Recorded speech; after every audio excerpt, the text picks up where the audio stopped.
যদি তাই হয় তাহলে আমার সামনে এসো। সেই তো, ভয় কেন পাবো? এর হারানোর জন্য সাহসের কি প্রয়োজন? কিন্তু এই কথাটা বলার পরই প্রেম সেনের মুখ অন্ধ হয়ে যায়।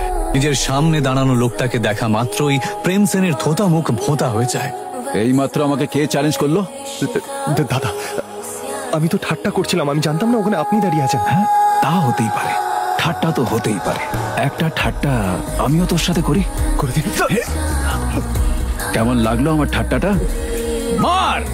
সবাই এবার চিৎকার করে কাঁদতে লাগে। এইসব দেখে রূপালী আর রুষা ঘাবড়ে যায়। আমি এটা জানতাম যে ওই মোটা লোকটা শুধুমাত্র একজন মাতাল নয়। দুঃস্বপ্নেও ভাবিনি যে ওই মোটা লোকটা রবির পরিচিত।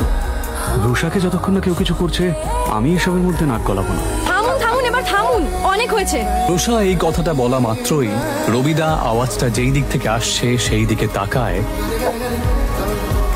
অয়ন রয় চৌধুরী। হতবাক হয়ে যায় সে নিজের চোখকে বিশ্বাসই করতে পারছিল না। সবাই চল এখান থেকে। রবিদার এই কথা শুনে সবাই অবাক হয়ে যায়।